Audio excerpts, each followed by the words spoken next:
Gouad, en chair et en lunettes de soleil pour On s'intéresse à vous, nouvelle saison. Alors on est avec iPack et on est en Creuse à la ferme bio de Pigerolles. Et on a plein de trucs à vous apprendre et à vous faire visiter. Suivez-nous.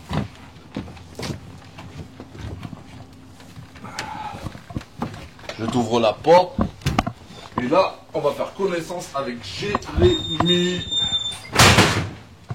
Jérémy. Ah, je ou quoi? Ah ouais, impeccable. Bon bah merci de me recevoir. On a fait bonne route. Ouais, de nous recevoir. Bah écoute, on vient de Clermont jusqu'ici.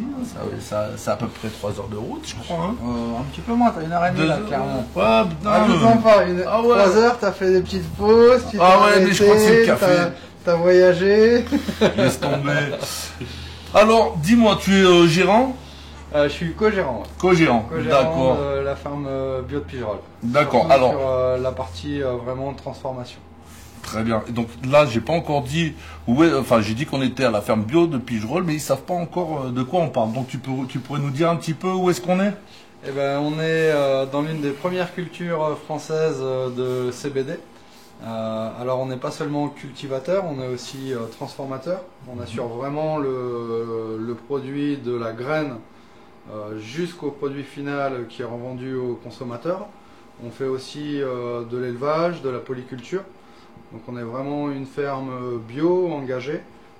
Il y a tout qui fonctionne ensemble, aussi bien on a besoin de l'élevage qui va nous faire le fumier pour faire nos cultures, et on essaye vraiment d'avoir le moins d'impact écologique dans tout ce qu'on produit à la ferme. D'accord. C'est vraiment ce qu'on défend.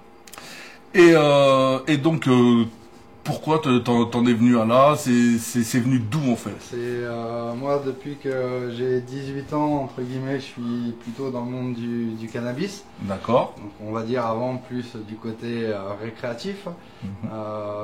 J'avais 2 boutiques, dont une à Clermont-Ferrand, magasin Good Trip spécialisé dans tout ce qui est accessoires fumeurs, donc papier à rouler, pipe, bang, chicha, grinder, tout l'ustensile nécessaire aux fumeurs, quoi. D'accord. Et il se euh, situe où ce magasin? On est pas très Clermont-Ferrand? pas très loin de la place de la Victoire, entre la place de la Victoire et on va dire la rue Massillon, quoi. D'accord. Et si tu nous indiques l'adresse, éventuellement, s'il y a des gens qui ont envie de voir ce que c'est. C'est au 15 rue Savaron. Alors 15 rue Savaron dans le 63, hein, à Clermont-Ferrand. Faites-y un petit tour et puis vous me direz ce que vous en pensez. Donc du coup, j'étais l'un des premiers en France à vendre des produits dérivés du chanvre, donc qu'on appelle produits CBD. Et j'ai été du coup aussi l'un des premiers à subir les contrôles qu'il y a eu en 2017-2018 avec descente, douane, stup, répression des fraudes, brigade financière, brigade cynophile, gendarmerie, police nationale, et des fois que j'étais un terroriste, le PSIG qui bloquait le quartier, quoi. Ah ouais, Donc, ah t'en as vu. Je me suis retrouvé avec une quinzaine de forces de l'ordre dans la boutique. Bon, j'avais un peu senti ce qui était en train de se passer. Ça faisait quelques jours où j'avais des allers-retours assez bizarres. Donc j'avais décidé de retirer tous les produits CBD avant leur venue. Et du coup, quand ils sont arrivés, ben, ils se sont retrouvés un peu comme des idiots à avoir déplacé un bon nombre de forces de l'ordre, ce qui a dû coûter une fortune aux contribuables. Et ils n'avaient rien à perquisitionner parce que j'avais tout retiré. Donc je leur ai dit clairement que pour moi j'étais dans la légalité, que j'ai vu qu'il y avait pas mal de boutiques qui se faisaient perquisitionner un petit peu dans la France, que j'avais pas envie d'être ennuyé. Donc volontairement j'avais retiré tous les produits de ma boutique, que ce que les fournisseurs avaient voulu me reprendre, je l'avais renvoyé aux fournisseurs, et le reste je l'avais détruit. Donc, ils se sont retrouvés vraiment comme des idiots et ils ont pu me donner aucune sanction. D'accord. Par contre, j'étais surveillé de très très près et ils m'ont empêché de remettre des produits CBD dans ma boutique. Ah ouais. Et derrière, nous... C'était en quelle année ça? En fin 2017. D'accord.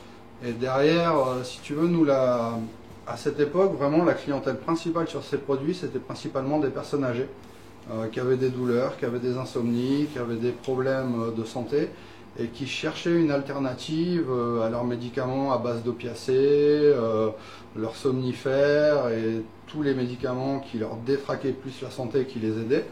Et je me suis retrouvé face à une situation qui, pour moi, était un peu compliquée, où j'avais des dames de 60-70 ans qui venaient à la boutique et qui me disaient je viens chercher ma petite huile, comme d'habitude. Et là, je leur ai dit, bah, je suis désolé, j'ai plus le droit d'en vendre, je peux plus en vendre. Et je me suis retrouvé face à des personnes âgées qui tombaient en larmes, qui tombaient en sanglots, et qui me disaient, mais c'est pas possible, ce que vous me vendiez, ça me faisait du bien, j'allais beaucoup mieux, je recommençais à sortir, à aller voir mes petits-enfants, à faire ma promenade du dimanche. Si j'ai plus ce produit-là, malheureusement, ma santé va se dégrader. Et c'est là où vraiment j'ai cherché comment pouvoir aider ces personnes. J'ai assisté à un peu tout ce qui se faisait comme réunion sur le sujet du CBD et du cannabis thérapeutique en France. Et c'est là où j'ai rencontré Joanie Chatou, qui est le propriétaire de cette ferme. D'accord. Et on a décidé de s'associer tous les deux pour monter l'une des premières cultures en France, transformer nous-mêmes nos produits, même si on était complètement hors cadre législatif à l'époque. On a décidé de prendre des risques pour permettre à des clients de retrouver ces produits-là. Ouais, ça faisait quand même plaisir de se dire, ben, il y a des gens vraiment, enfin, ça fonctionne, ça leur fait du bien. C'est vrai que c'est motivant, quoi. Mais bien sûr, c'est une autre forme de salaire. Quand tu as des personnes qui viennent te voir, qui ont le sourire, 3 mois avant, elles ne pouvaient pas se déplacer, c'était leurs enfants qui allaient leur chercher leurs produits. Et quelques mois, quelques semaines après, c'est ces mêmes personnes qui viennent en personne et qui te disent que ça leur a complètement changé la vie. C'est vraiment valorisant de pouvoir offrir ça à des clients, quoi. Ouais, tu m'étonnes. Et quand on nous l'interdit du jour au lendemain sur des prétextes qui sont qui sont pas concevables. Les prétextes, c'est que c'était du stup alors qu'il n'y a pas de THC ou très très peu. C'est qu'on utilisait une partie de la plante qui est interdite, parce qu'à cette époque-là en France, on avait le droit de cultiver du chanvre, mais on n'avait surtout pas le droit de toucher à la fleur. Donc c'est vraiment des choses qui sont illogiques. J'imagine. Je vais continuer l'interview avec toi, mais j'aimerais bien que tu me montres un petit peu l'arrière-boutique là, de ce qu'il en est, que tu me fasses faire un petit tour. Donc on n'est pas beaucoup en France à le faire. Nous, on va aussi bien assurer la culture que la transformation des produits. On est capable d'assurer une traçabilité complète de notre produit, du client, de la graine jusqu'au produit fini qu'il va consommer. Aujourd'hui en France, il n'y a malheureusement pas beaucoup de traçabilité sur les produits à base de CBD. Et nous, vraiment, ce qui fait notre différence sur ce secteur d'activité, c'est qu'on a une traçabilité complète. On a aussi le label biologique qu'on peut retrouver sur tous les produits, qui assure... Donc, on va mettre un gros plan, donc c'est celui-ci. Ouais, qui assure une qualité de produit au consommateur final. Parce qu'il faut savoir qu'aujourd'hui dans le CBD, beaucoup de produits proviennent de l'étranger sans aucune traçabilité, avec des techniques de culture qui sont malheureusement normalement interdites en Europe. Ouais, comme par exemple, par exemple, on va utiliser des engrais interdits. Ils vont utiliser des engrais interdits, type des PGR. Donc tout simplement en fait des hormones de croissance qui vont permettre aux fleurs de doubler voire tripler de volume, d'avoir des rendements beaucoup plus importants, en mettant un petit peu de cet engrais dans les cultures. Et donc, et en France, en fait, on est noyé par ça ou... On est complètement noyé. Il faut savoir que 95% des produits que vous trouvez en France dans les CBD shops et dans tous les points de distribution CBD sont des produits importés de l'étranger, principalement de la Suisse et de l'Italie. En Suisse, ils ont une réglementation à 1% de THC. En Italie, on est à 0,5% de THC. Et en France, on est à 0,3% de THC. Donc tous ces produits-là vont être cultivés à 0,3-0,5%, enfin à 0,5-1%. Et après, pour être revendus sur le marché français, nous, les fleurs qu'on fait complètement naturelles à 0,3% de THC, donc là c'est 0,3 dans la culture, et en Suisse, en fait, on va faire une culture à 1% de cette fleur-là. Et pour la revendre sur le marché français, on va prendre cette fleur, on va te la mettre dans de l'alcool. L'alcool va dissoudre les principes actifs. Ensuite, on va la mettre au four pour faire évaporer l'alcool. Et derrière, vu qu'on l'a déjà trempée dans l'alcool et ensuite trempée au four, enfin passée au four, elle a plus d'odeur cette fleur. D'accord. Donc du coup, on va te reprendre un petit spray dans lequel on va mettre de l'alcool. On va aller chercher des parfums. Alors par exemple, il y a plusieurs principes aromatiques dans le chanvre, le limonène, le myrcène, le bêta-carophyllène, et ça on peut le retrouver dans d'autres plantes. Donc du coup ils vont aller chercher par exemple le limonène dans du citron, le myrcène dans de la pomme de pin, Ouais. et ainsi de suite. Ils vont remixer un peu tous ces parfums. Ils vont te pulvériser ça sur les fleurs et quand tu vas sentir, tu auras l'impression que ça sent très très bon Un le autre cannabis. arôme. Ouais. Alors qu'en fait, ça sent pas le cannabis, c'est un mélange de parfums qui a été rajouté dessus. D'accord. Donc aujourd'hui, ça je le dis et ça n'engage que moi, une grande partie des produits CBD qui vous sont vendus dans les boutiques sont impropres à la consommation.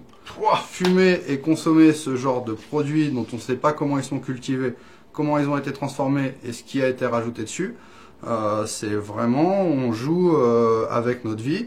On n'a aucun recul, Aucun recul sur les impacts que ça peut avoir au niveau de la santé. Donc ça, celle-là, donc la personne elle achète ça et donc du coup elle fait, elle fait quoi avec ça? Alors ça, principalement, c'est des fleurs qui sont vendues pour être fumées, même si entre guillemets en France, le CBD n'est pas reconnu comme autre produit à fumer. Mais là, on va pas se le cacher, les personnes qui nous achètent ça, 99% vont le fumer. Alors malheureusement, c'est pas la meilleure méthode pour consommer du CBD, parce qu'en général, en plus de ça, on va le mélanger avec du tabac. Le tabac crée une accoutumance. Le cannabis mélangé au tabac crée encore plus d'accoutumance. Alors que le cannabis seul ne crée pas d'accoutumance. Tu peux donc rouler ton truc avec ça uniquement quoi. Bah, moi, le roulé pur, on peut le faire. On va encore le fumer. Quand on fume, on a du monoxyde de carbone, des goudrons. On va se niquer la santé. Il y a des méthodes de le consommer de manière beaucoup plus saine. On peut le vaporiser. Donc là, on va le mettre dans un petit appareil qui chauffe, qui va seulement faire évaporer les principes actifs. Il n'y aura pas de combustion. Et du coup, ce sera beaucoup plus sain. Après, on peut faire des produits dérivés avec. On va pouvoir faire des tisanes. Donc là, tout simplement, comme une infusion classique, on va le mélanger dans de l'eau chaude. On va le faire chauffer et on va le consommer. Ça, c'est une méthode très très saine pour consommer. Et là, ce sont les feuilles ou ce sont les têtes? C'est les fleurs. C'est les fleurs. Ouais, nous, on met que de la fleur. D'accord. On met 25% de fleurs de chanvre. Et là, il y a 75% de plantes aromatiques et médicinales qui sont mélangées avec et qui vont permettre d'amplifier un des effets du chanvre. Par exemple, là, le chanvre est très connu pour être un puissant remède contre l'asthme. Bien sûr, pas en le fumant, parce que là, tu vas empirer l'asthme. C'est clair. Mais là, en le consommant en tisane, il y a des vertus qui sont connues depuis 4 à 5 000 ans avant Jésus-Christ sur les vertus contre l'asthme pour le chanvre. Donc là, on a été chercher d'autres plantes qui sont connues pour ces vertus. Le thym, le romarin, l'eucalyptus, la lavande. Et on va faire un mélange qui va justement aider des personnes qui ont de l'asthme ou sinon quand tu es un petit peu enrhumé pour respirer un petit peu mieux. D'accord. On a préparé plusieurs recettes comme ça. Donc tisane, hein. Là c'est le côté tisane. Là c'est que des tisanes. Okay. D'accord. Donc là on va avoir respiratoire, on va avoir détox, on va avoir détente. Ah oui, il y a détox, d'accord. On va avoir anti-stress. Anti-stress et là tu m'as dit c'était quoi? Détente. Détente, et ben voilà. On va avoir sommeil. On fait un tas de tisanes différentes. Et après, on en a une autre qu'on a appelée hors vert. Celle-là, c'est vraiment 100% chanvre. D'accord. Il n'y a que du chanvre, il n'y a rien d'autre. Je vois fleur à croquer. Alors, tu m'expliques un petit peu c'est quoi? Alors ça, c'est un produit qu'on est les seuls à faire pour le moment. Bon, bien sûr, avant qu'on soit copié par les autres. Parce que dans le milieu du CBD, un produit il reste pas longtemps. Tu veux dire que tu es le pionnier sur ça? Ouais. Alors ça, en fait, c'est une fleur de chanvre qu'on va travailler comme un fruit confit. On va faire d'abord un sirop de sucre. Ah, ça sent rien? Non, ça sent rien. Non, ça se mange en fait. Alors vas-y, explique-moi. Donc là, c'est comme un sirop de sucre. On va faire un sirop de sucre. On va faire tremper la fleur dedans. Une fois qu'elle aura bien imbibé le sirop, on la passe au déshydrateur. Ensuite, on la remet dans le sirop de sucre. On la repasse au déshydrateur. On la remet dans le sirop de sucre. On la repasse au déshydrateur. Et on va faire l'étape jusqu'à temps que la fleur soit vraiment croustillante. Et du coup, en fait, c'est une fleur qui est enrobée de sucre. Et ça, c'est une manière assez saine de consommer. Donc tu la manges comme ça, là? Tu la manges comme ça. Je goûte ou? Ouais.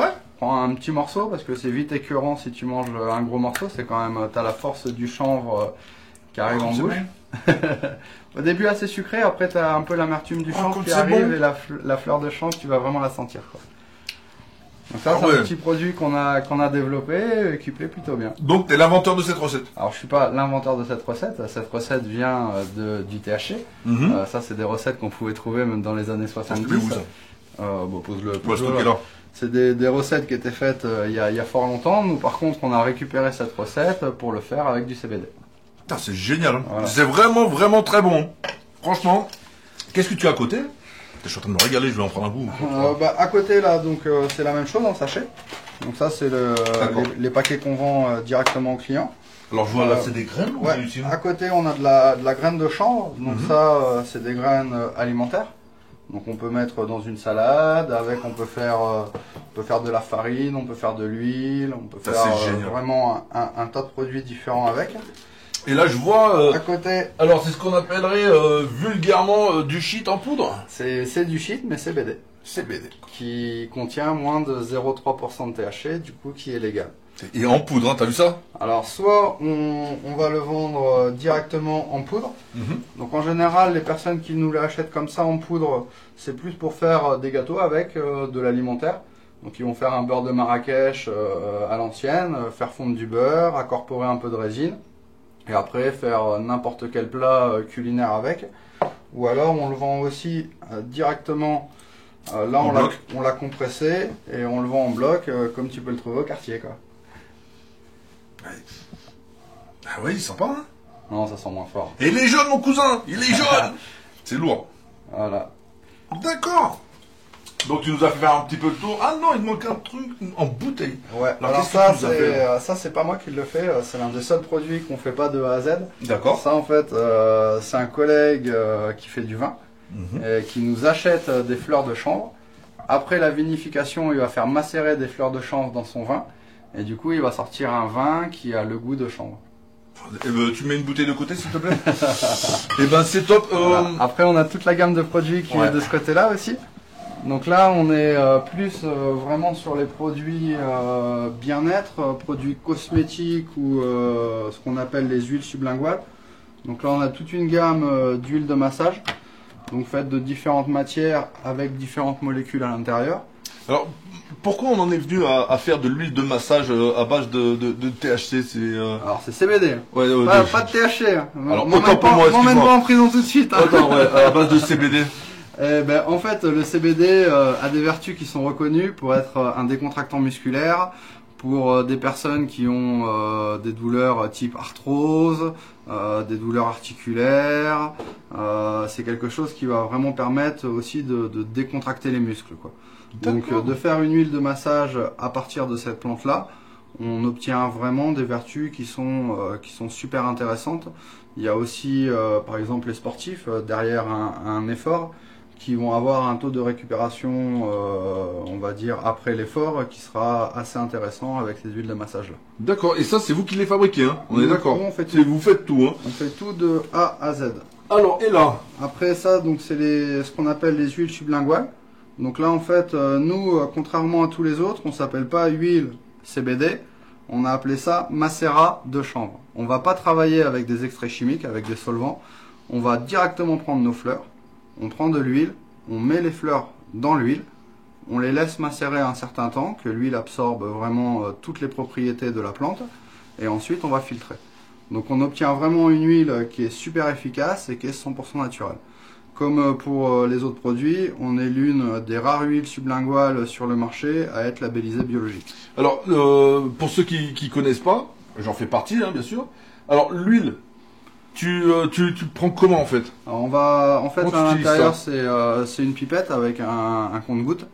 Donc on va ouvrir le flacon et on va mettre des gouttes sous la langue. Sous la langue en fait on a des muqueuses qui vont absorber assez rapidement le produit. Ce sera plus rapide de le laisser sous la langue que de l'avaler. Si tu le laisses sous la langue, ça va agir très très rapidement. Si tu l'avales, tu vas passer par le processus de digestion. Et l'effet ne viendra qu'au bout de 20 minutes, une demi-heure, 3/4 d'heure. Et ça, c'est pour les mêmes vertus que tu me disais tout à l'heure avec ce qu'il y avait ici, etc. Exactement. D'accord. Exactement. Le côté bien-être pour dormir, etc., etc. Ça, principalement, on vend des personnes âgées qui ont des douleurs du quotidien, des insomnies, et qui, avec ce produit-là, retrouvent une qualité de vie qui leur convient très très bien. D'accord, d'accord. Donc on a plusieurs dosages, on a plusieurs formulations. Chaque personne réagit différemment, c'est pas homogène. On est incapable de dire tu fais 50 kg, tu prends tel produit, 3 gouttes, ça va marcher. C'est vraiment, chaque personne doit essayer, doit faire des tests Et trouver sa dose. pour quoi. voir quelle molécule lui convient et dans quelle quantité. Je vois que tu as même fait du déodorant là. Ouais. Putain, vous avez poussé le truc, la Matrix, elle est loin. Quoi, Alors hein. le chanvre a aussi des propriétés antibactériennes. Ah ouais. Et donc c'est ces propriétés qu'on vient chercher dans le déodorant. Ce qui est à l'origine des mauvaises odeurs, c'est les bactéries. Et donc là, en tuant les bactéries, on a un déodorant qui est super efficace. Putain, mais c'est génial. Et Après, là, on a du e-liquide pour les cigarettes électroniques. Donc ça, c'est la première fois que j'en vois. Enfin, il y a plein de trucs que c'est la première fois que je vois. Et là, on a un produit encore plus novateur. Donc ça, c'est le binchotan. Donc normalement, le binchotan, c'est du charbon actif qui est fait à partir de chêne. Et donc en fait, on va prendre ce charbon-là, le mettre dans une carafe d'eau.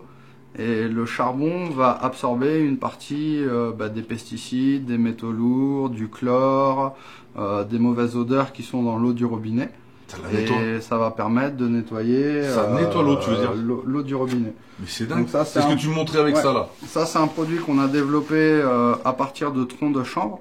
Normalement, ce tronc-là, c'était un déchet de culture, on ne savait pas quoi en faire.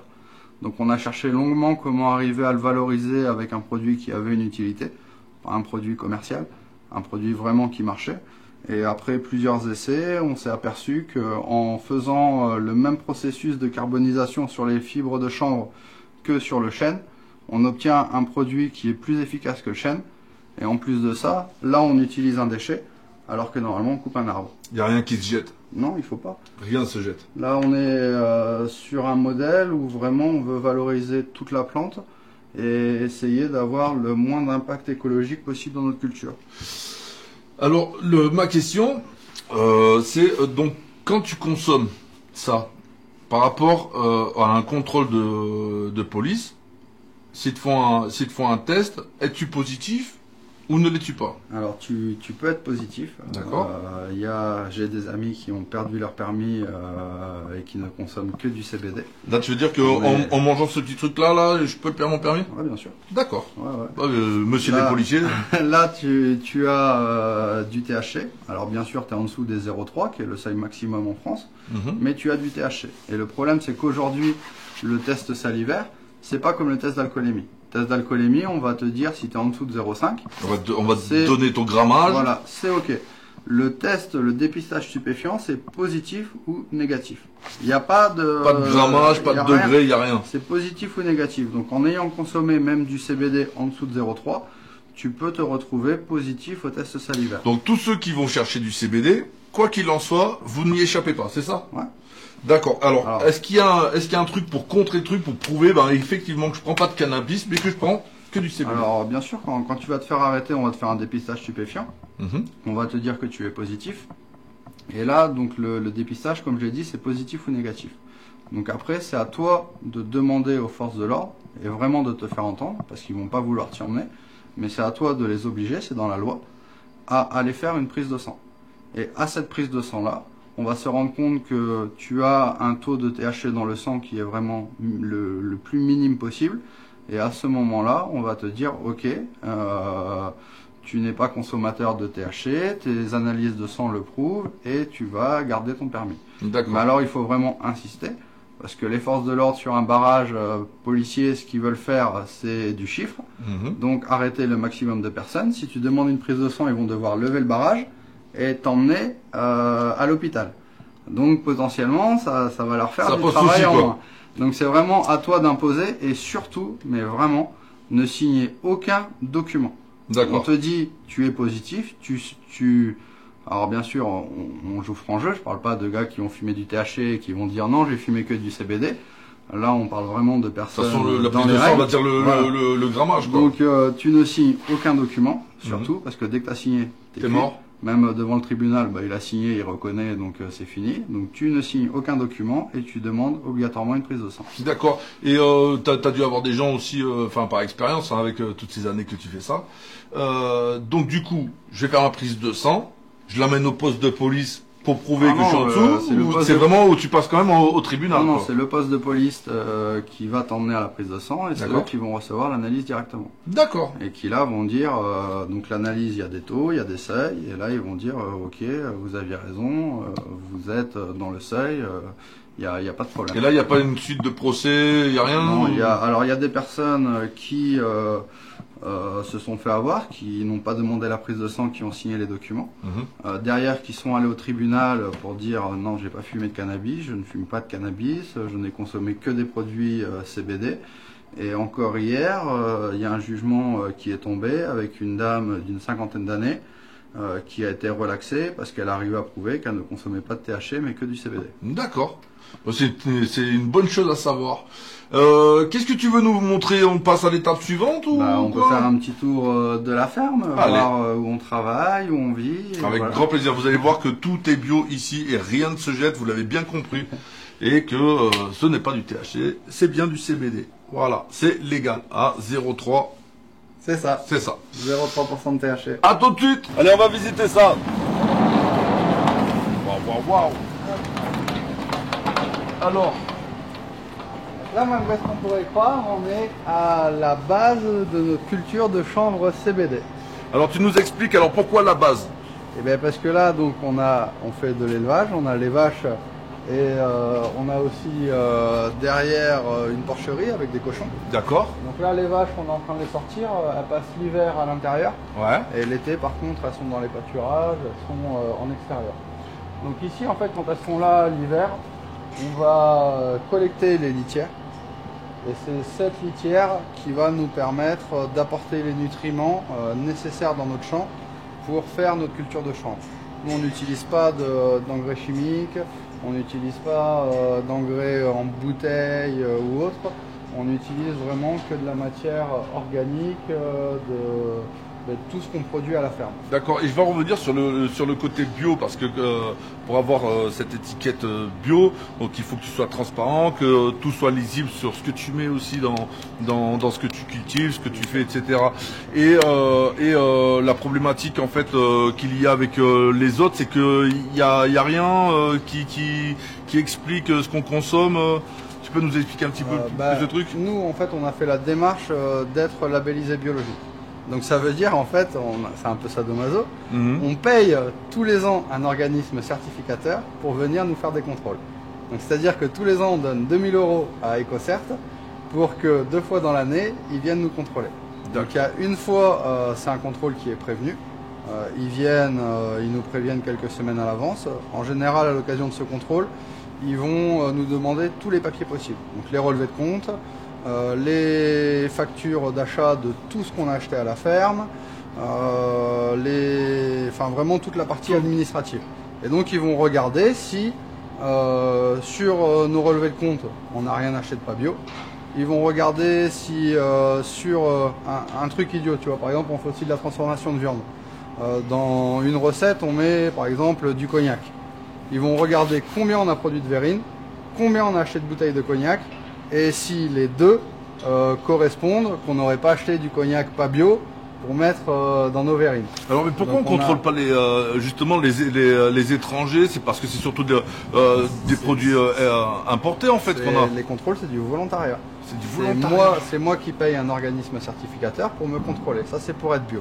Après, tu as aussi ce qu'on appelle le conventionnel, donc des produits qui ne sont pas cultivés de manière biologique. Là, normalement, tu dois avoir des contrôles qui sont faits par le producteur ou par les autorités, qui vont prendre un produit de temps en temps et qui vont l'envoyer à l'analyse pour voir si en termes de résidus de pesticides, de métaux lourds, enfin de tout ce qui peut être un contaminant, on respecte les règles. Malheureusement, ces contrôles-là dans le CBD aujourd'hui, ça n'existe pas. Les autorités vont s'attarder sur les tests de taux de THC, voir si on respecte les normes, mais les autres contrôles, ils sont jamais faits. Donc il faut que ce soit clair pour celui qui voit le reportage. Il faut qu'il de préférence, enfin même le top du top, c'est qu'en fait il consomme bio avec l'étiquette dessus. C'est très très important. Parce que tu me disais tout à l'heure, pour fabriquer ce bout de tamien qui était jaune et que tu m'as dit que tu étais incapable de faire du gras, parce que qu'est-ce qu'il y avait dans le gras, tu peux le dire un petit peu? Dans le gras, en fait, on va rajouter des extraits de chanvre qui sont obtenus à partir de solvants. Donc déjà solvant. Solvants, donc c'est des trucs en plus qui sont assez toxiques. Ça peut être du diméthyléther, de l'éthanol, du méthanol, du pentane, de l'hexane. Et ça, c'est pas bon. c'est pas bon. Alors si c'est bien fait, que c'est bien purifié, qu'il n'y a aucun résidu de solvant dans le produit, potentiellement c'est pas un produit bio, c'est pas naturel. Ça a pollué de le fabriquer, mais ça peut être pas nocif. Par contre, le problème, c'est qu'aujourd'hui, tu n'as aucune personne qui fabrique ces produits-là qui va envoyer des analyses de ces produits en laboratoire, savoir s'il n'y a aucun résidu de solvant dans ces produits. Donc même le producteur ne sait pas ce qu'il y a dans ces produits. Il sait pas. Et ils sont quand même vendus aux consommateurs. Et derrière, pour faire un peu encore plus gras et donner un aspect encore plus cool, tu peux retrouver de la glycérine qui est mise dedans, donc ce qu'on met dans les cigarettes électroniques. Tu peux retrouver de la fécule de pomme de terre qui va donner un aspect plus mousseux, qui va gonfler. Tu peux retrouver un tas de produits de coupe qui vont être ajoutés dans ces produits-là. Ben voilà, consommer bio. En tout cas, chez lui, il va nous montrer encore quelles sont les autres étapes. On va le suivre. Donc là, toute la litière qu'on va récupérer ici, ensuite, elle va être mise... Au revoir les vaches. Elle va être mise dans ces grands garages-là. Donc là, on a ce qu'on appelle une unité de méthanisation. Donc là, toute la matière végétale qu'on va récupérer, donc ça peut être de l'herbe de tonte, quand tu débroussailles chez toi, toute la litière des animaux, enfin vraiment tout ce qui est organique, on le met dans ces garages-là. Les garages sont fermés pendant 40 jours et le méthane va s'évaporer en fait de la matière. Le méthane, là on voit les toits qui sont gonflés, en fait c'est le réservoir de méthane. Ce méthane-là va partir dans ce conteneur qui est ici. Et là, à l'intérieur, en fait, on a un moteur de poids lourd qui a été reconditionné pour tourner avec le méthane. Donc ce moteur de poids lourd va entraîner une génératrice qui produit de l'électricité. L'électricité va être revendue sur le réseau EDF. Et ensuite, pour refroidir le moteur, on va mettre, on a un radiateur qui fonctionne avec de l'eau. Cette eau chaude-là, on va la stocker. On a une grosse chaudière énorme. Et cette eau chaude, c'est ça qui va nous permettre de chauffer la partie boutique où on était tout à l'heure. Avec ça, on chauffe aussi les petites cabanes qu'on voit, c'est les poulaillers des voisins. 100% naturel, quoi. Complètement. Tout est naturel, de nourrir la machine, jusqu'à l'électricité, c'est un truc de fou. Derrière, on a aussi les serres maraîchères d'un autre voisin qui vont tourner avec la chaleur du méthaniseur. Et aussi, on fait fonctionner un séchoir à céréales. Ouais. Et c'est là où nous, on chauffe notre chambre. Donc en fait, notre chambre est séchée à partir de la chaleur générée par les bousses de vache. Vous vous autosuffisez, quoi. Complètement. Totalement. Il y a à peine, on va dire, 5-10% de matière qu'on n'arrive pas à produire sur la ferme. On manque de paille. Donc ça, des fois, on en achète un petit peu à des voisins ou autres. Et aussi un petit peu d'aliments pour les cochons. D'accord. Donc des céréales bio ou autre. Sinon, vraiment, tout le reste, on fait nous-mêmes. Et toute la matière, une fois que la matière est méthanisée, tout ce qu'on sort du méthaniseur, on appelle ça le digestat, et c'est ça qu'on va épandre dans nos champs. D'accord. Donc le gros avantage, si on épand ça, le méthane va s'évaporer dans l'air. Le méthane, c'est un polluant. Ouais, là, le méthane, on va le transformer quand il brûle, il se transforme en CO2. Et on va pas relâcher du méthane dans l'atmosphère, mais du CO2. Ouais, vous rendez service à la planète. Alors, le CO2, aujourd'hui, on dit que c'est un polluant. On fait la chasse aux émissions de CO2, mais le CO2, c'est une molécule essentielle à la vie sur Terre. Ouais, c'est ça qui nourrit les arbres, c'est ça qui nourrit tout. Donc au lieu de faire la chasse au CO2, on ferait mieux de faire la chasse à la déforestation qui capte le CO2. Complètement. Et on avancerait beaucoup mieux. Complètement, je te promets. Tu vas nous faire un autre tour ailleurs ou c'est comment? Ouais, on peut continuer, voir un peu les installations. Les mecs s'autosuffisent, gros. C'est un truc de ouf. Je vais peut-être mettre ça chez moi. Ça, c'est le radiateur avec le chaud. D'accord. Le chaud, après, on la récupère. Là, dans le bâtiment, là, c'est une méga chaudière. Alors, je sais pas si tu entends là, avec le bruit, peut-être non. Ouais. Alors, on va le dire là-bas. Là, c'est bon, là, le bruit? Donc là, si on regarde de l'autre côté, là, on voit le radiateur du méthaniseur. Donc c'est ça qui va permettre de refroidir le moteur. Donc là, dedans, on va mettre de l'eau. Et cette eau, on va la stocker dans une grosse chaudière qui est dans ce bâtiment-là. Et ça, en fait, c'est la réserve de chaleur pour faire fonctionner tout le réseau de chaleur de la ferme. Incroyable. Incroyable. Jusqu'à l'eau chaude, mon ami. Si tu veux une bonne baignoire d'eau chaude, ben il y a de quoi ici. Hein. Donc là ici on a nos fameux séchoirs à céréales. Donc là en fait il faut imaginer, pour l'imager un petit peu, on a des serpentins d'eau chaude qui sont en dessous. D'accord. Donc toujours avec l'eau du méthaniseur.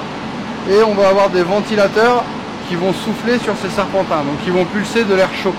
Et c'est comme ça qu'on peut faire sécher vraiment tout type de matériaux. Donc ici on fait sécher du blé noir, avec quoi on fait la farine de sarrasin. On fait sécher du maïs, du blé, et on fait aussi sécher notre chanvre. D'accord. Alors, comme il nous avait dit Jérémy, la meilleure période, c'est septembre. Ben, comme ça, ils ont tout à regarder. Là, on est quand même au mois de mai. Bon, on reviendra peut-être au mois de septembre. Au mois de mai, on est au vraiment tout début des cultures. On vient juste de semer les plants. Donc là, malheureusement, je n'ai pas de plan à vous montrer. Il n'y a rien du tout. On sera forcé de revenir, obligatoire. Avec plaisir. Donc là, si on veut aller un petit peu là-haut, là, on a les jeunes qui sont en train de faire un petit peu de transformation de matière. Attends, on va éviter de les mettre à l'image, peut-être. Voilà. Alors. Donc là, dans les fûts, c'est que du chanvre. D'accord. La première étape, donc là, on fait vraiment de l'extraction. On va faire du hashish avec, on va dire, les déchets de culture. Donc tout ce qui est feuilles de manucure, tout ce qui n'est pas vraiment la partie noble de la fleur, on le passe déjà dans ce broyeur-là. D'accord. Donc ça va nous permettre de récupérer une matière qui est broyée. Et ensuite, cette matière, on va la mettre dans ce qu'on appelle un pollinator. Donc ça, c'est une machine en fait qui va nous... C'est juste un tamis. La matière tourne dedans. Elle monte, elle tombe, et quand elle tombe, ça fait tomber la résine. Et donc là, on va récupérer la résine.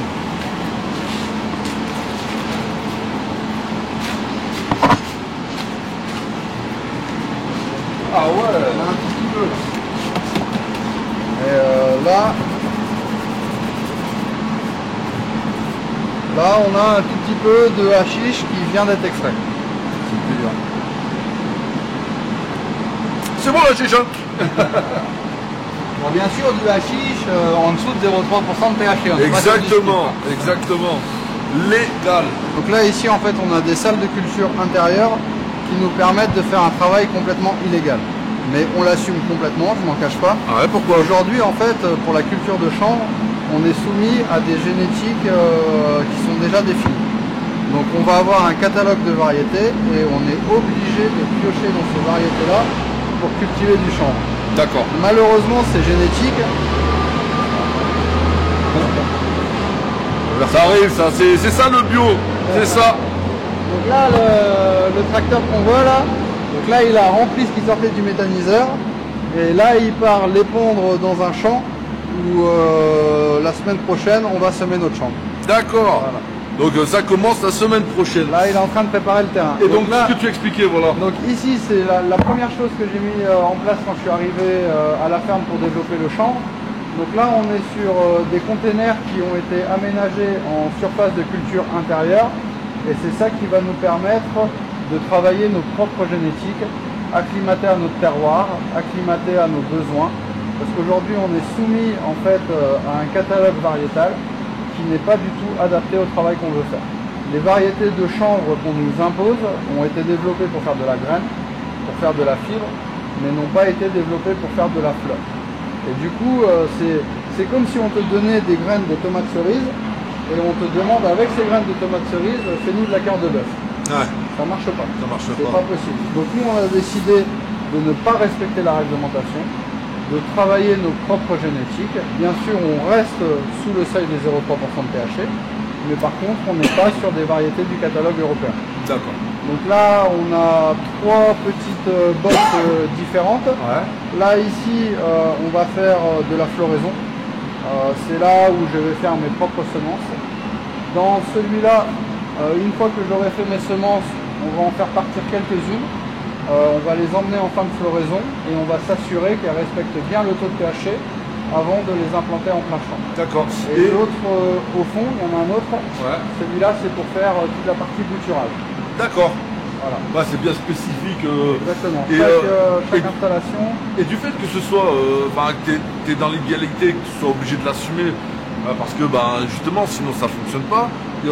Est-ce que tu as des emmerdes à ce niveau-là? Alors nous, on n'a pas d'emmerde parce qu'on a fait un gros travail avec les autorités locales. D'accord. Il faut savoir que là, le container a été inauguré par le ministre de l'écologie, monsieur De Rugy, qui est venu à la ferme et qui a inauguré l'une des premières cultures de cannabis en France. Donc on a fait vraiment un gros travail avec les autorités en leur expliquant qu'on respecte les 0,3, mais par contre qu'on ne peut pas travailler avec ce catalogue-là. Et en France, la plupart des agriculteurs sont incapables de respecter ce catalogue si tu veux avoir un produit qui est commercialisable. En Suisse, c'est une tolérance alors. C'est même pas une inégalité, c'est une tolérance quoi. C'est une tolérance, mais qui n'est pas vraiment. Si demain ils ont envie de me faire chier, ils peuvent me faire chier. D'accord. Mais nous, on prend le risque et on l'assume. Évitez de faire chier pour l'histoire qu'on consomme des choses bien, s'il vous plaît. Normalement, je ne devrais pas le faire. Là, en fait, pour avoir le minimum d'impact écologique sur mes cultures intérieures, le container est allumé la nuit. Les lampes créent de la chaleur. Et du coup, la nuit, j'ai pas besoin de chauffer le container. D'accord. Et en journée, quand il fait un peu plus chaud, les lampes sont éteintes et j'ai pas besoin de chauffer parce que je suis à la bonne température. Donc là, normalement, je ne devrais pas vous l'ouvrir. Mais pour que vous ayez un peu de plante en image, c'est gentil, merci beaucoup.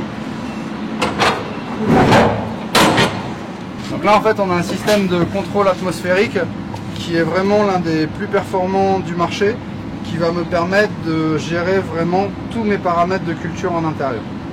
Donc là lui en fait il y a des sondes partout à l'intérieur du conteneur. Quand il fait trop froid, il va dire allume le chauffage. Quand il fait trop chaud, il va dire allume la ventilation. Quand c'est l'heure, il va dire allume les lumières, éteins les lumières. Il gère tout complet et je gère tout sur mon téléphone. Ça c'est génial. Donc là, même quand je suis chez moi, je peux savoir ce qui se passe à l'intérieur de mon conteneur. Plus besoin de déplacer quoi. Si quand même pour les plantes, elles s'arrosent pas toutes seules. Oui, pour ça. Mais s'il y a un problème, je suis averti directement et je peux le régler. Donc là si tu regardes, là j'ai tous les paramètres de culture qui sont ici. Donc là j'appuie sur lumière. Là, regarde la magie, je passe en manuel, j'appuie sur on. Et voilà. Hey, salut les filles. Hey, je vois qu'il y a plusieurs sortes de cannes. Ouais. Il y a plusieurs variétés, donc là on est en train de... Regarde comment elle est violette celle-là. C'est joli. C'est beau, hein. T'allais dire quoi, Jérémy? Là, il y a plusieurs variétés. Là, on n'est pas en train de produire de la fleur, on est en train de produire de la graine. Là, on est presque en fin de... C'est que des mâles, là? Non, c'est que des femelles. Que des femelles. Ah, là, ouais. On est presque en fin de floraison. Donc c'est pour ça qu'on voit là pas mal de feuilles qui commencent à passer. Là, la plante, elle est en train de faner, en fait. Et on est obligé d'attendre qu'elle soit complètement fanée pour récupérer les graines. D'accord. Donc là, ces graines qui sont sur ces plantes-là, dès qu'on les aura récoltées, on va les passer un petit coup au frigo pour leur faire croire qu'elles sont en hiver. Et après, on va les planter directement. Vous trompez la fleur. On trompe la fleur. Vous êtes des malins. Donc ça va être récolté normalement courant de semaine prochaine. D'accord. Et là, si... Et là, les graines, elles sont où, là? Voilà, j'en ai pas beaucoup sur celle-là, mais regarde si j'avance un petit peu. Regarde là, la part des deux. D'accord. Donc là, elles sont encore vertes. Dans quelques jours, elles vont commencer à brunir et elles vont être mûres. D'accord. Magnifique. Hein. Donc là, on a fait un autre processus, on a trompé la plante. Là, en fait, normalement, dans le cannabis, tu as plante mâle, plante femelle. Le mâle fait le pollen et va féconder la femelle qui va faire la graine. Donc mes bases n'étaient pas si erronées que ça, quoi. C'était pas si erroné, sauf que là, je prends une femelle, je vais lui générer un stress super important. Donc on va jouer sur la lumière. De temps en temps, on va allumer la lumière quand il fait nuit. On va pas l'arroser, après on va trop l'arroser. Et en fait, la plante, on va vraiment la faire stresser. Et du coup, cette plante femelle va faire des fleurs mâles. Et c'est ces fleurs mâles qui vont polliniser toutes les autres plantes. Donc là, avec un système de ventilateur, oui, ça va féconder toutes les autres plantes. Mais ce pollen-là ne vient pas de pied mâle. Il vient d'un pied femelle. Du coup, c'est du pollen de femelle qui va féconder une femelle. Au niveau de la génétique, la seule chose possible, c'est 2X. Donc toutes mes graines, elles seront femelles. J'aurai pas de graines mâles et donc de pieds mâles. D'accord. Et ça, c'est un processus qu'aujourd'hui on nous interdit en France. On n'a pas de variété au catalogue féminisé. Donc on est obligé de semer des pieds mâles, des pieds femelles. Et après, en début de floraison, il faut passer dans le champ et arracher tous les pieds mâles avant qu'ils s'ouvrent pour pas avoir de graines dans nos fleurs. D'accord. Donc si on veut respecter le catalogue, on a déjà 50% de perte de rendement parce que faut arracher tous les mâles et ça fait des trous dans les champs. En plus de ça, même si on est super carré, qu'on va tous les jours dans le champ, il y a toujours un ou deux pieds mâles que tu as oubliés qui vont féconder les autres, qui va te retrouver avec des graines dans tes fleurs. Des fleurs avec des graines, aujourd'hui personne n'en veut. Donc travailler avec les variétés qui nous sont imposées légalement aujourd'hui, ça n'est pas possible. On va sortir de là pour le bruit. C'est super intéressant. Alors Jérémy, dis-moi. Et bien là, donc on va rentrer dans le laboratoire où on fait la transformation. D'accord. Donc là, nous on a un laboratoire aux normes CE alimentaires, qui est une norme alimentaire normalement obligée pour vendre des produits à plus de 80 km du lieu de fabrication.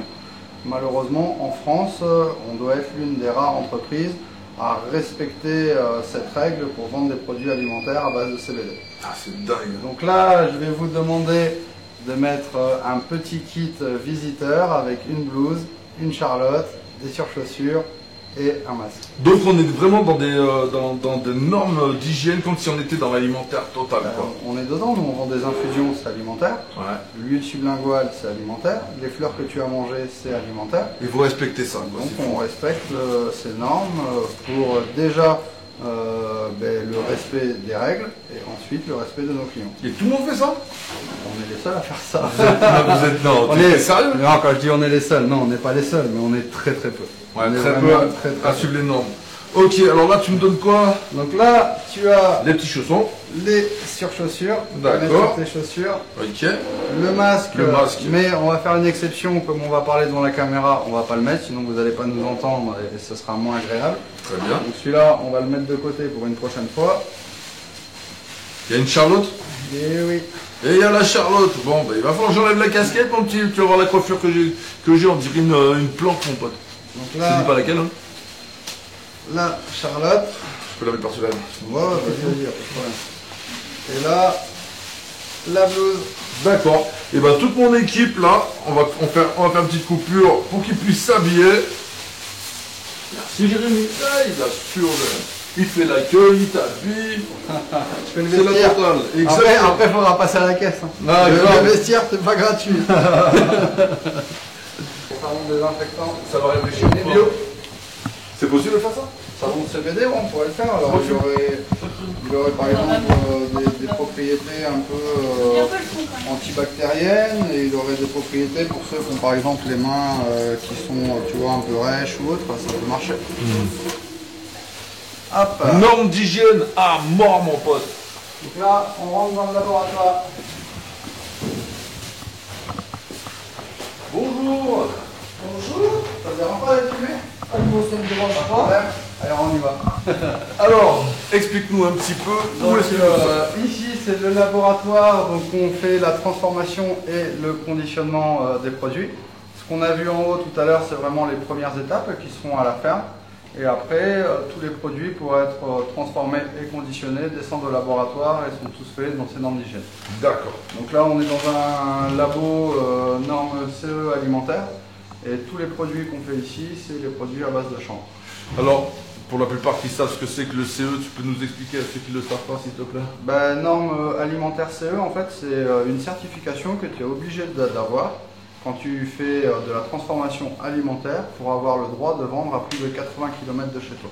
N'importe qui peut faire de la transformation alimentaire en respectant un cahier des charges. Par contre, si tu veux pouvoir exporter à plus de 80 km de chez toi ta matière, tu es obligé d'avoir cette agrémentation. Ça, c'est la loi sur l'alimentaire. Voilà, monsieur, pour l'explication. Donc là, on peut déjà vous montrer de la soupe. de la soupe.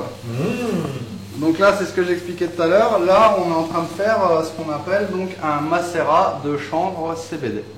Donc là, on a d'abord extrait la résine avec les machines que vous avez vues en haut. Et après, en fait, on est venu faire macérer cette résine avec l'huile alimentaire. On va laisser la macération se faire pendant plusieurs jours. Et ensuite, on va venir la filtrer. Donc là, si on regarde ici, là c'est très très épais. Oui. Là on a toute la résine qui est au fond. Qui est au fond, ouais. Voilà. Et donc on va séparer cette résine de l'huile pour récupérer notre macérat. Donc là on a un produit vraiment 100% naturel qui sera utilisé en huile sublinguale. Si on le dilue un peu plus, on fera une huile de massage avec. D'accord, Voilà. d'accord.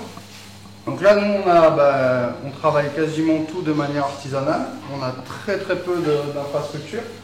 Ici, on a une presse qui va nous permettre soit de fabriquer de la wax.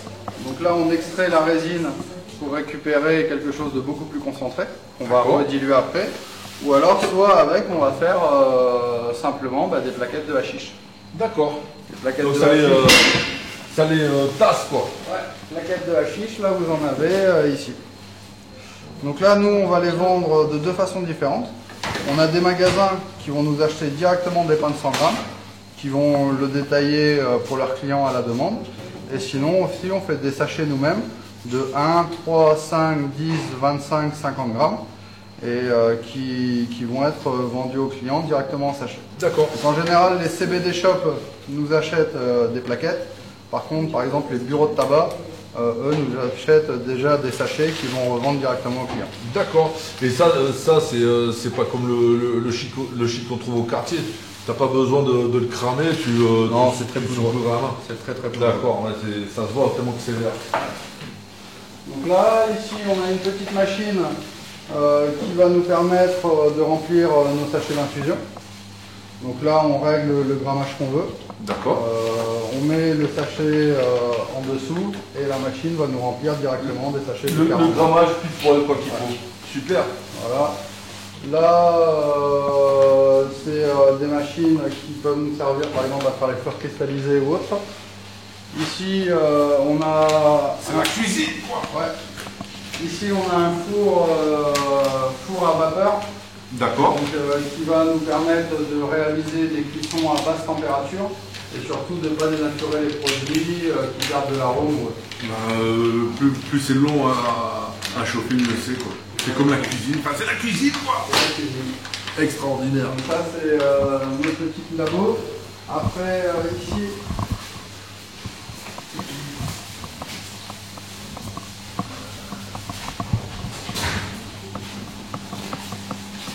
donc là, c'est ce qu'on appelle tout simplement de la biomasse. Donc là, c'est des pièces... Ça sent bon. Là, c'est des pièces de stockage où on va avoir vraiment de la fleur en vrac, pas manucurée ou autre, qui vont nous permettre à faire tout un tas de produits dérivés derrière. D'accord. Tout ce qui est là-dedans, ce ne sera pas vendu en fleurs. C'est vraiment tout ce qu'on récupère de la fleur pour faire des produits dérivés. Très bien. Voilà. Là, il y a combien là, un truc comme ça là? Là, t'as... 82 kilos je vois en fait là. Voilà, on a... 80. T'en veux? On en a gros. C'est lourd. Donc après, Ouais, c'est des chambres froides quoi, tout simplement. Hein. Et ici, on a toute la partie conditionnement. Donc là, c'est tous les sachets, les fioles, les bidons, les cartons et tout ce qui va nous servir à faire nos emballages. D'accord. Là, on a une autre réserve. Donc là, c'est vraiment tout ce qui va nous permettre de faire nos plantes aromatiques, enfin nos infusions plantes aromatiques et médicinales. Les plantes aromatiques et médicinales, on ne les produit pas à la ferme. On ne peut pas tout faire. Ouais, tu m'étonnes. Donc là, on travaille avec une coopérative qui est dans le sud, qui est spécialisée dans la plante aromatique et médicinale. On a mis au point des recettes bien spécifiques avec elle. Donc elle nous envoie déjà des mélanges tout faits, suivant les recettes qu'on a élaborées ensemble. Et nous, on va rajouter 25% de chanvre dedans, mettre en sachet et revendre. Ça c'est limite l'odeur, presque une odeur mentholée. Ouais. Hein? Là, c'est la Marrakech que tu sens. Ah, ouais. Marrakech, c'est thé vert, menthe et chanvre. Et ben voilà ce que t'imagines ce que je sens? Alors ici, là, ça c'est que des sacs de hashish. Oh, yo, yo, yo, yo, yo. Donc ça, c'est du hashish brut qui sort du pollinateur. Donc là, si on regarde chaque sac, on a une traçabilité complète sur le produit. Avec le produit, l'année de récolte, la variété, le poids, et là on sait que c'est de la matière qui a été stockée avant d'être transformée en big bag. Dis-moi une question, combien de temps tu peux conserver le produit par exemple sous sac comme ça là. Le hashish, on peut le conserver très longtemps, il n'y a aucun problème. Qu'est-ce que t'appelles longtemps en gros? Plusieurs années, ça bouge pas. Plusieurs années. Ouais, ça bouge pas, même au contraire, il va s'affiner avec le temps, on va avoir un produit qui va commencer à, comme du vin en fait, qui va développer, les arômes vont s'affiner. Donc là, bien fermé comme ça, hermétique, la pièce, on est dans le noir. On voit qu'on a complètement fermé les fenêtres pour pas qu'il y ait d'UV. Parce que les UV, ça par contre, s'il y en avait, c'est un problème. Là, ça va dégrader la matière. Donc là, ça se conserve très bien et on peut le conserver assez longtemps. T'es à combien de degrés là en fraîcheur? À 16, 17 maximum ici. Je vois que c'est agréable. Et d'accord, je savais même pas. Donc c'est comme le bon vin. Ouais. Donc si tu veux un produit de qualité en CBD, bah... Les fleurs c'est pareil quand on les récolte. Si on les consomme direct après le séchage, on va avoir un goût de chlorophylle, la fleur va avoir un parfum moins agréable. Nous on fait une étape, ce qu'on appelle le curing. Donc nos fleurs, on va les mettre dans un fût alimentaire, on va les priver d'oxygène. Et le fût, on va l'ouvrir à peu près une fois tous les 2 jours pendant un quart d'heure, 20 minutes. Et ensuite on va le refermer. Pour changer l'air. Ah ouais, d'accord. Ouais. C'est ça qui va permettre aux arômes de s'affiner. Et au bout de 4-6 mois de ce qu'on appelle le curing, on va avoir une plante qui aura une odeur vraiment plus agréable que juste après le séchage. C'est génial. Donc ça, c'est une étape aussi importante pour avoir un produit de qualité, c'est le curing. Par contre, la fleur, pendant 6-8 mois, 1 an, on peut la garder, ça va être très bien. Au début, ça va commencer à améliorer la qualité. Par contre, au bout de 6-8 mois, la qualité va commencer progressivement à diminuer. Les arômes vont un peu s'estomper, on va avoir une plante qui va moins sentir. Waouh, waouh. Et tu peux faire de l'alcool, donc j'ai vu que tu faisais du vin, mais tu peux faire aussi de l'alcool fort. Alors, ça se fait, quoi, très bien. On peut tout faire avec le chanvre. On peut même faire de la liqueur de chanvre. On peut distiller du chanvre. On peut faire un tas de produits avec. Ouais. Donc là, il y a des marques qui sont mises à faire de la vodka, du rhum, tout un tas d'alcool à base de chanvre. Il y a un truc qu'on m'avait dit, quand j'entendais en fait, quand j'ai su que ça se passait en Creuse, tu vois, et moi on me disait mais ils n'ont pas le droit en fait, c'est ce qui m'était retourné, hein, fausse information certainement, donc ils n'ont pas le droit en fait de vendre en France parce que ça doit passer dans des machines à l'étranger. Alors ça c'était avant le 30 décembre 2021. D'accord. En France, on avait le droit de cultiver du chanvre. Par contre, on n'avait ni le droit de récolter les fleurs, ni le droit de transformer notre matière. Alors, qu'est-ce que tu faisais donc? On récoltait les fleurs et on transformait notre Tu matière. faisais quand même quoi? Nous, cette loi était complètement absurde. Tu avais en France des centaines, voire des milliers de boutiques de CBD ouvertes qui travaillaient à 100% avec des produits étrangers. Donc, c'est-à-dire que l'agriculteur italien, il a le droit de cultiver, il a le droit de transformer, il a le droit de venir en France. Et moi, français, j'ai pas le droit de faire la même chose et de vendre sur mon territoire. Mais c'est ce que j'ai trouvé. Donc nous, on a trouvé ça tellement absurde et devant un tribunal, de toute façon, ça ne pouvait pas tenir. On est dans l'Union européenne, on a un règlement européen. En plus, pour l'agriculture, on a la PAC, la politique agricole commune. On va dire que l'Europe, son principal secteur d'activité, c'est la PAC. Et comment on peut autoriser un Italien, un Allemand, un Espagnol, un Portugais à vendre des produits sur mon territoire que moi je n'aurais pas le droit de fabriquer?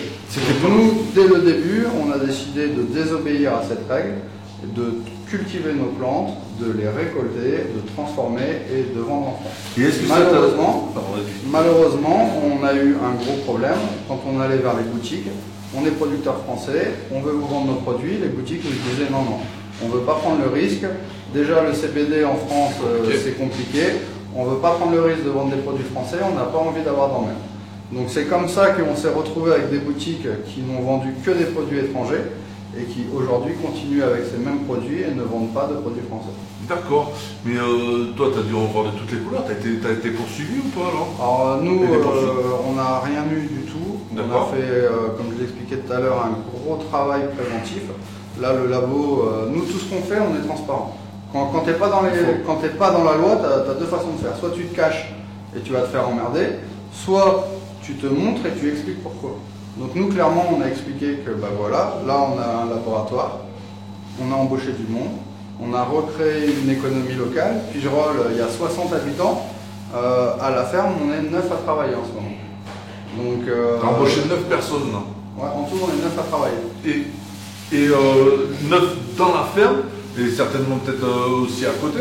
Parce que On est 9 à la ferme, à travailler. À côté de ça, pour les périodes de récolte, on embauche des saisonniers.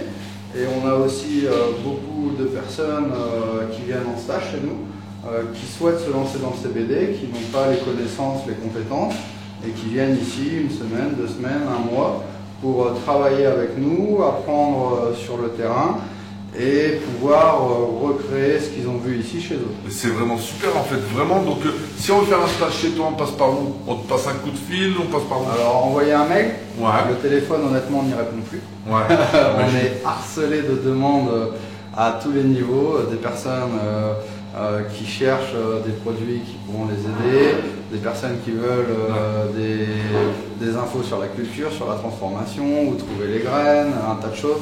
Donc le téléphone, clairement, on l'a débranché. Donc mail. Mail, Vous avez un site? on a un site, Tu peux nous dire le site s'il te plaît? lafermebiodepigerolles.com. Voilà, lafermebiodepigerolles.com, tout simplement. Donc si vous voulez faire des stages, suivre la voie de Jérémy, C'est foncez. possible. Alors Voilà. par contre, on ne peut pas prendre tout le monde malheureusement. On a énormément de demandes et on fait une sélection. Bah, Voilà. et ben Donc, c'est super. faut être gentil.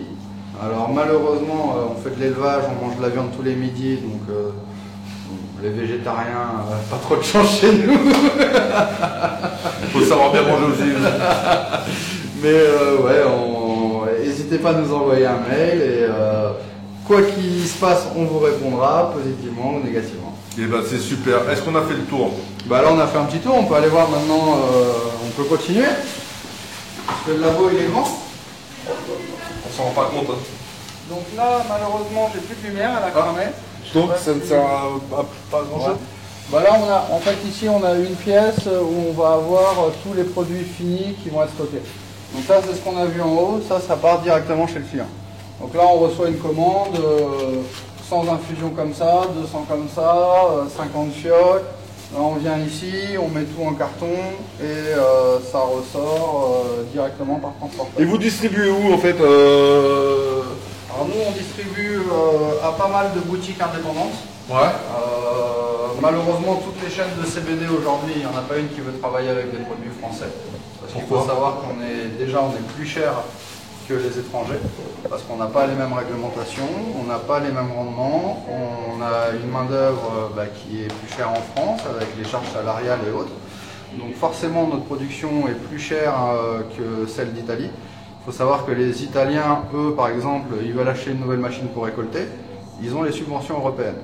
D'accord. Nous, on veut acheter une nouvelle machine pour récolter, on dit à la banque qu'on fait du champ, la banque nous ferme notre compte en banque. Parce qu'ils ne veulent pas prendre d'argent qui vienne du CBD. Donc on n'est pas logé à la même enseigne et forcément avec toutes ces problématiques, on n'arrive pas à sortir un coût de production au même tarif que nos voisins européens. Donc du coup, il y a beaucoup de boutiques indépendantes qui préfèrent payer un peu plus cher, avoir une traçabilité et être sûrs de ce qu'elles vendent à leurs clients. Et on a une partie, enfin même tous les franchisés qui ont entre on va dire 20 et 200 boutiques, qui eux s'approvisionnent quasiment à 100% à l'étranger. Ce qu'ils regardent c'est combien ils achètent, combien ils revendent et la marge qu'il y a entre les deux. La traçabilité et autres, c'est pas trop leur problème aujourd'hui. Ah, ok. Mais demain quand il va commencer à y avoir des contrôles, parce que ça ne peut pas durer comme ça indéfiniment, ils vont être obligés de se sourcer en France où on respecte les réglementations. Et ce serait bien qu'ils le fassent d'ailleurs. Ce serait Pour la santé de chacun. Qu'est-ce que tu attendrais toi de la France dans l'affaire où tu es là? Qu'est-ce que tu attendrais du gouvernement pour te donner un coup de main? Du gouvernement, on attend qu'une seule chose, c'est une réglementation claire qui nous permette de travailler, d'avoir des sécurités financières.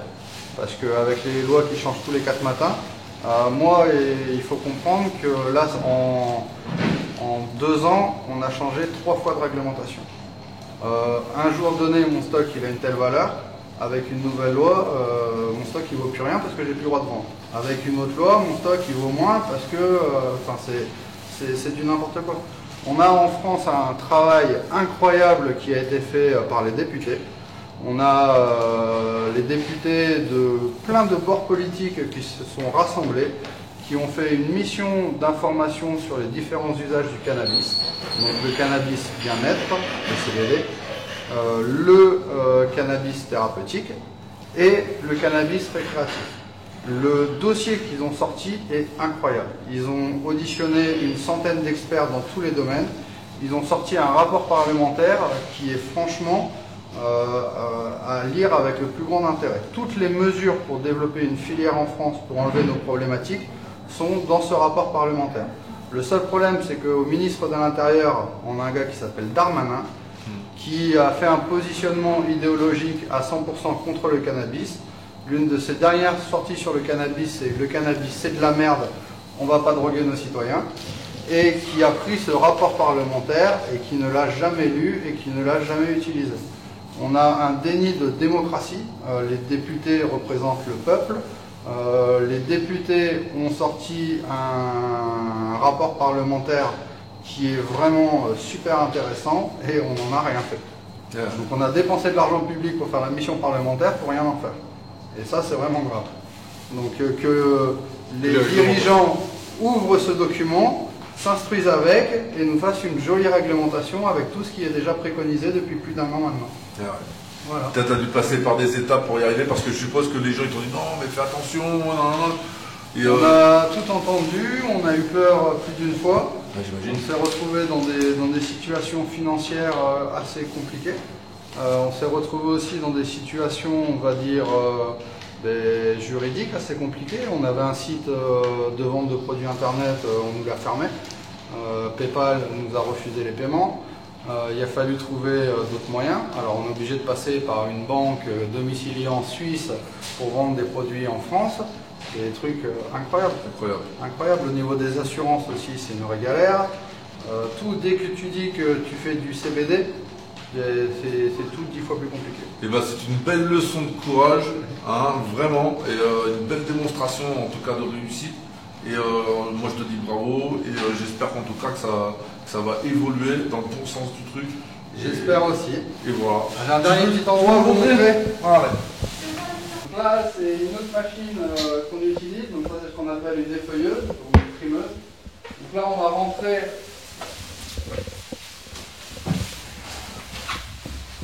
ça dans la machine. D'accord. De la fleur vraiment brute avec les feuilles et tout. Et en fait la machine va venir couper toutes les grosses feuilles qui sont autour pour libérer la fleur.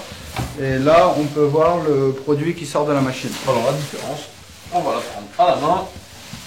Et on va voir l'autre. Voilà le résultat. Donc ça c'est la première machine qui fait vraiment un travail qui va dégrossir le travail. Et après celle-là on va la repasser dans cette deuxième machine qui va faire vraiment un travail de finition. Et qui va nous donner quasiment une qualité comme si on faisait à la main. C'est toujours un peu moins bien que si on faisait à la main. C'est pour ça qu'avant de remettre en sachet, on fait une dernière petite finition au ciseau pour vraiment vendre un produit parfait au client. Mais là déjà avec ces deux machines-là, si on devait le faire à la main, ce serait des mois et des mois de boulot. Oh là là. Oh là là. Et là c'est pareil en termes d'investissement, investi tout sur fonds propres. Cette machine-là, elle vaut 16 000 €. D'accord. Cette machine-là vaut 7 000 €. D'accord. Donc tu comprends qu'on ne prend pas de salaire. Dès qu'on doit acheter un truc à droite, à gauche, c'est de l'investissement pour faire les choses bien, quoi, en tout cas. C'est ça. Voilà. Là, ce matin, on était avec un Américain spécialisé dans les extractions de cannabinoïdes. Et on va monter l'un des premiers ateliers en France d'extraction de cannabinoïdes. Oh. Donc là, on va expliquer en mode plus simple. Ouais. Donc là, en fait, les agriculteurs français aujourd'hui n'ont aucune manière de transformer leur matière. Il n'existe pas d'infrastructure. Il y a un vide juridique qui fait qu'on ne sait pas trop ce qu'on peut faire au niveau de l'extraction. Donc encore une fois, on a décidé de prendre le risque. Là, ici, on va installer tout le matériel nécessaire pour faire des produits dérivés à grande échelle, mais toujours en restant le plus naturel possible. Et on va en fait vendre de la prestation de service. Tu es chanvrier, tu m'emmènes tes fleurs et tu vas repartir avec un produit fini qui aura été transformé ici. C'est moi qui vais prendre les risques. D'accord. Voilà. Et n'importe qui peut cultiver du chanvre chez lui? Alors aujourd'hui, la réglementation dit que pour cultiver du chanvre, il faut être agriculteur. D'accord. Voilà. Si tu es agriculteur, tu peux cultiver du chanvre, il n'y a aucun problème. C'est comme cultiver du maïs, du blé. Le chanvre, par un compte-rendu de jugement au niveau européen, a été reconnu comme une matière agricole de la racine jusqu'à la fleur. Donc on est vraiment sur une matière agricole comme les autres plantes. C'est pour ça aussi qu'on ne comprend pas toutes les galères qu'on a en France. On est sur une matière agricole et on n'est pas régi par le ministère de l'Agriculture.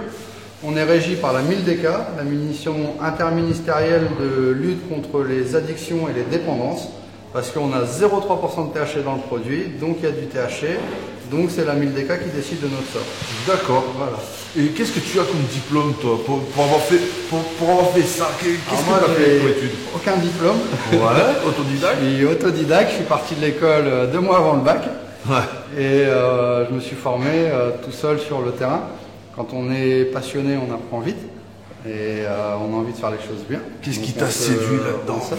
Ben vraiment, comme je l'ai expliqué, ce qui m'a séduit, c'est des personnes qui viennent te voir, qui te disent ce que tu me vends, c'est magique, ça m'a fait un bien fou.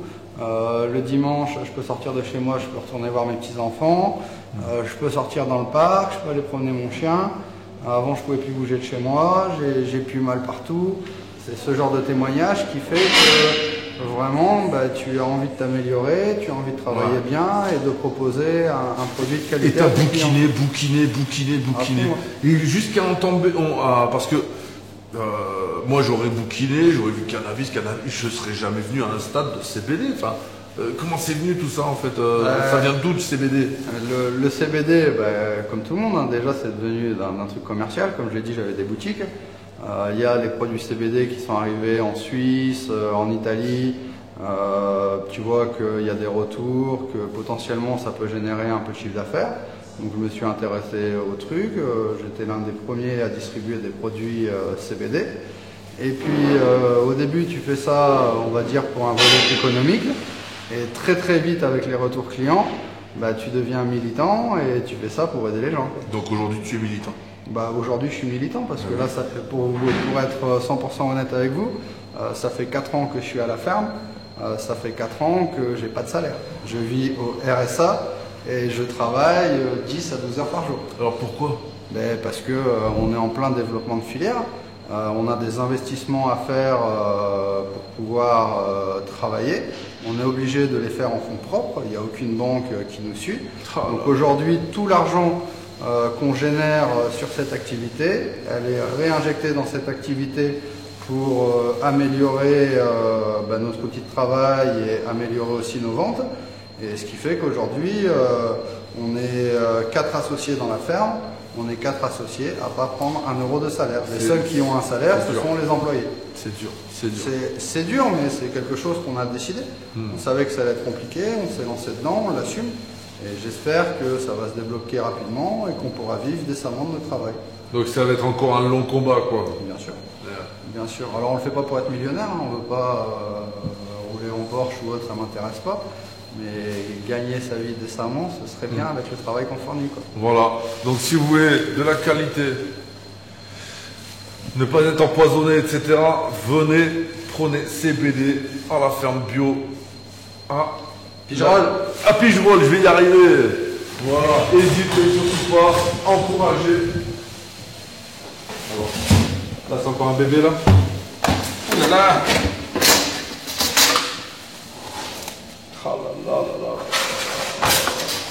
Je connais des mecs au quartier, ils doivent se dire putain si j'avais ça dans ma chambre. Ça y est, mais je crois pas. Non, c'est pas le couloir. Ah, galère, c'est la lumière. Non. Attends, on va mettre ça. Ouais. Voilà le bébé. Ça fait plaisir de pouvoir faire ça. Ah, t'as les belles fleurs. Ah ouais, bah celles-là, elles sont magnifiques. Celles-là, des belles. Ben voilà, qu'est-ce qu'on pourrait rajouter, Jérémy? Qu'est-ce que tu as envie de dire qu'on n'aurait pas dit? Je pense qu'on a déjà fait un bon tour du sujet.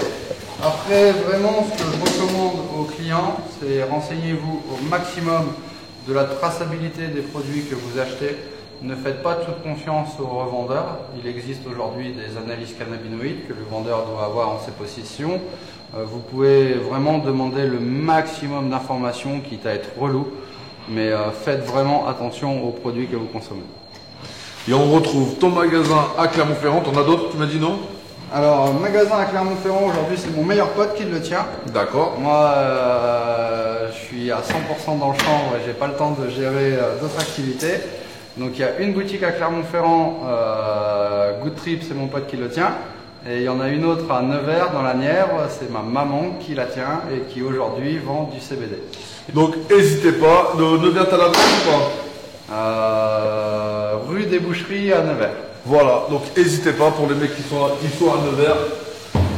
Et ben c'était on s'intéresse à vous. Quoi, dans Chéri en lunettes de soleil prêtées, parce que j'avais oublié les miennes, avec iPack qui file.